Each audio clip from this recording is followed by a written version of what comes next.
Hey there, this is Niels Beardfoot, and today we're making a wearable deer skull from leather.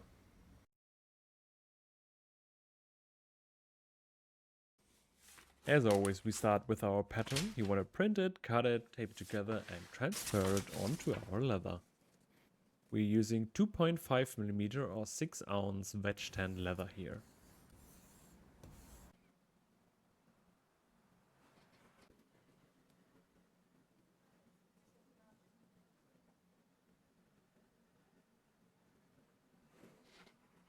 There are quite a few difficult corners here and there on this pattern, so use a round hole punch first on them to give yourself an easier time.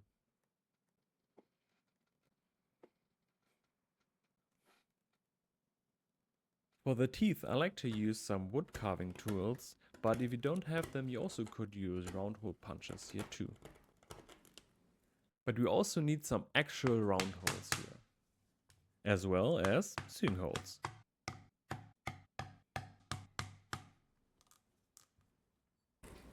Next, we want to bevel our edges here.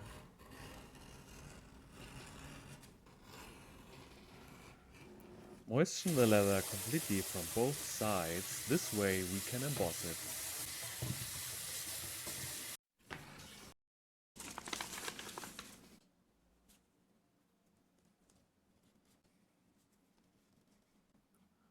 With our swivel knife we pre-cut all the lines and then use our beveler to deepen them.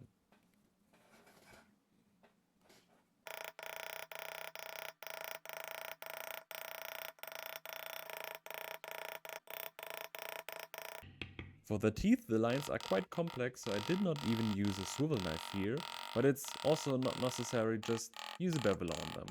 For the rough look, I like to use my favorite stone here and just hammer it all over the piece in the leather. We also need some deer horns, so we just do it as we did with the skull for them as well.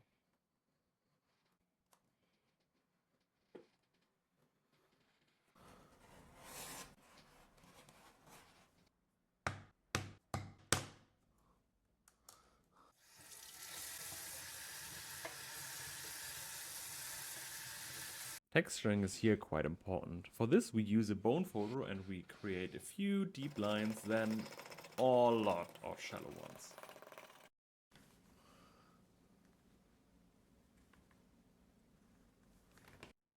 Next we can start dyeing, and if you use an airbrush as well, you would just want to keep the tips of the horns light. With some 1000 grit sandpaper we go over it and create an even more used look. And use a resist to finish it up. If you put the resist also on the edges, you can use the moisture to burnish them. For the skull I put some brown along the edges, but in the end turns out wasn't even necessary.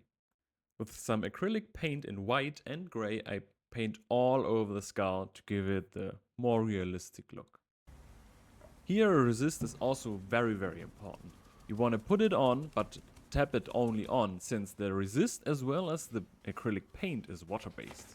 If done in too much hurry, it could happen that you lift the paint off.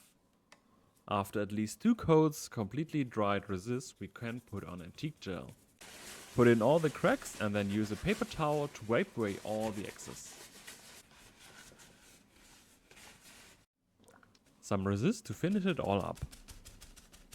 I also tap it on to not remove too much antique gel. Also, if it pools, just tap it away carefully. After everything is really completely dry, we want to moisten our whole skull in hot water. Around 50 degrees C for around 20 minutes. After at least 2 hours of drying time, we can start shaping. Because it's very moist, you actually could here by accident lift up the acrylic paint, so be careful.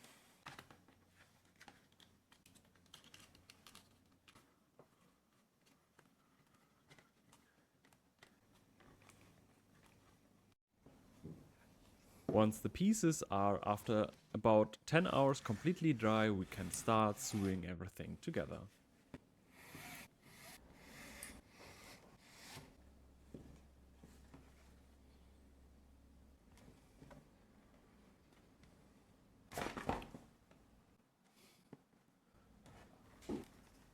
Here partly the top part of the skull is sewed to the bottom half, but also partly to itself, to create this round shape for the horns.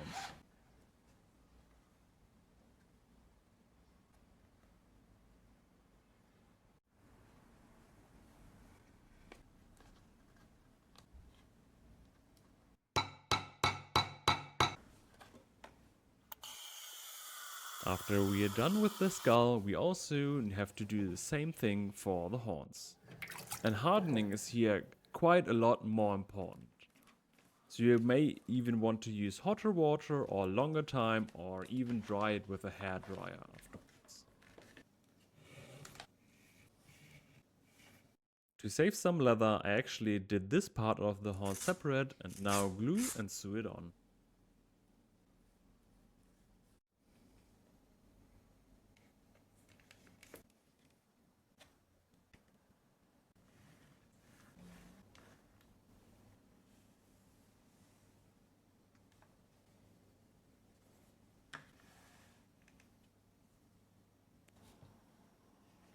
To put our horns on, we want to bring them in position, mark the exact hole and then punch that. With some screw rivets we can hold it in place.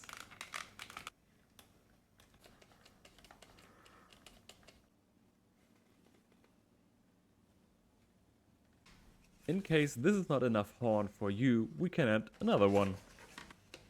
You have to place it around the other horn first and then sew it onto itself. Then again, put it into position on the skull and use screw rivets to hold it in place. To attach our skull to the helmet, we need also these small leather pieces with pressure buttons, and we sew them on the teeth.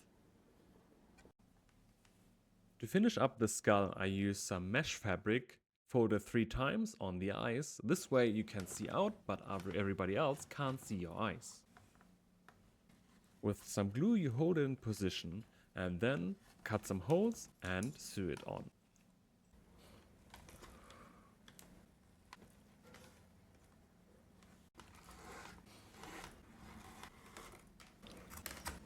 After this you can cut and burn away all the excess. For the helmet base we have a separate video here in the top right corner. I give you a link. But what's important for us now is this hole here. This is where we attach the skull, also with screw rivets.